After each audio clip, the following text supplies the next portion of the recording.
around 7, my toothless brother and I, on long, boring taxi rides in Syria, would indulge in imperialistic fantasies of how we wanted to take over the country outside our windows. My parents would quickly crush these imperial conquests by warning, "Shh, you'll get taken by Secret Service if they hear you." The walls everywhere, we were told, could hear our revolutionary ideas and would send us to prison. Whereas children here had ghosts and the boogeyman, our equivalents were our governments. Fast forward to 2010. When I first got here, someone told me, if Harvard shut its gates, it could be its own country, just like the Vatican.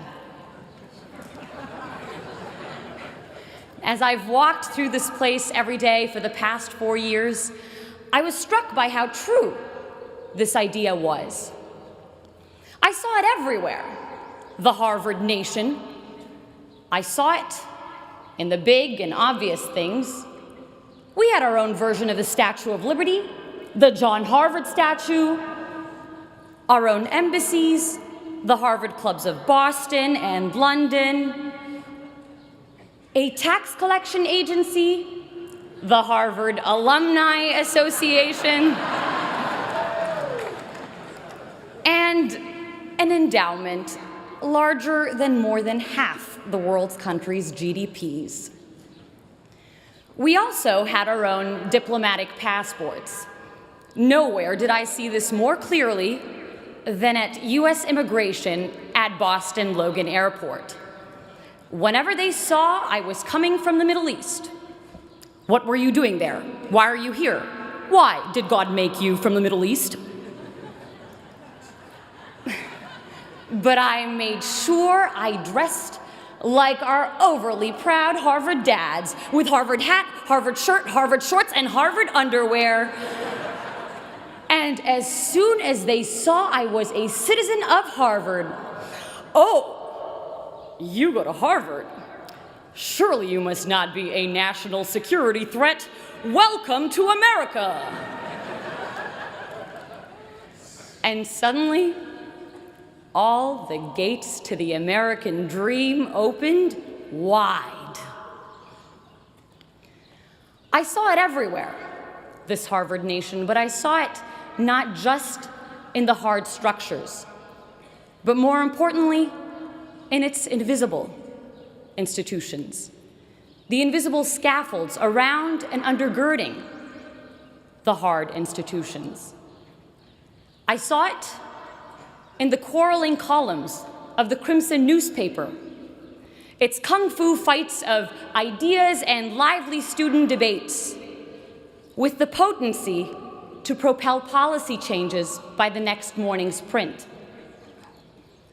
I saw it in our cluttered bulletin boards, bustling with life, with announcements of student-led conferences, Broadway-worthy shows, and dorm room projects turned World's Next Facebook, smothering each other for our cursory glimpse. A trivial detail, these cluttered boards that often slip notice. But where some saw papers, I saw passions, purpose, creativity. I saw a heartbeat of civic community's vivacity. My parents' countries were places where institutional dysfunction killed off this social dynamism and vibrant productivity, and so I felt acutely here the value of civil society and living, breathing institutions. My time here would give me a working model of a better world. Not only that, but that sense of empowerment to initiate change.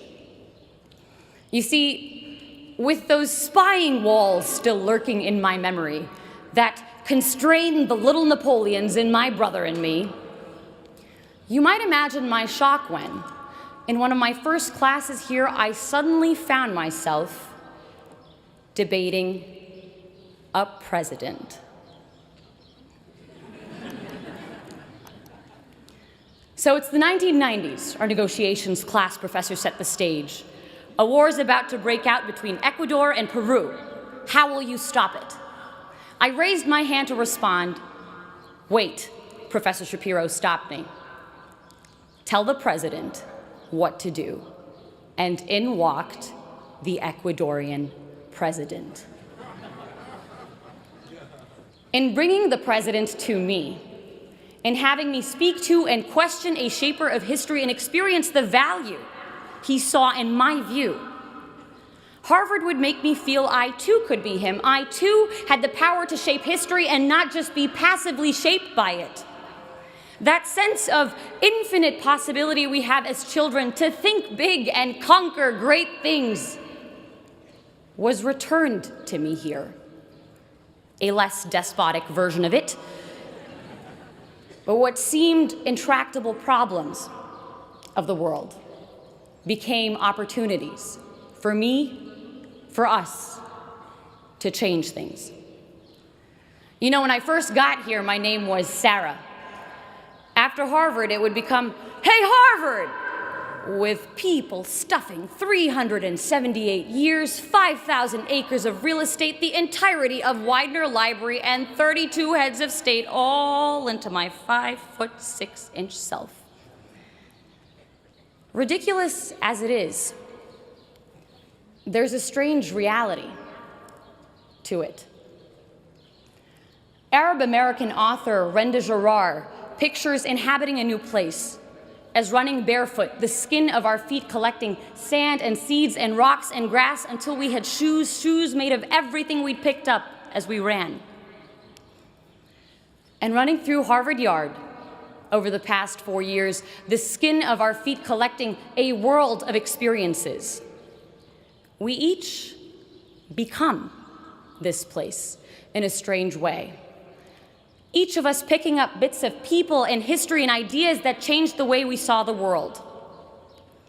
Accumulations I hope we will continue to wear on our souls and leave a footprint of all the best we took from Harvard Yard on our new destinations. And that's why I am hopeful for the future. I am hopeful because of my dining hall dinners spent marveling at friends who, while their countries wage bloody war against each other, are able to carry out civil conversation and build generative projects together. I am hopeful because of the founding mothers and founding fathers of revolutionary ideas like these being launched into the world, who will make of its institutions, its constitutions, its hospitals, its art houses, something better. We hear a lot in the news about an Arab Spring. This graduation is sending 6,000 revolutions into the world, and the 6,000 revolutions graduating as part of the class of 2014.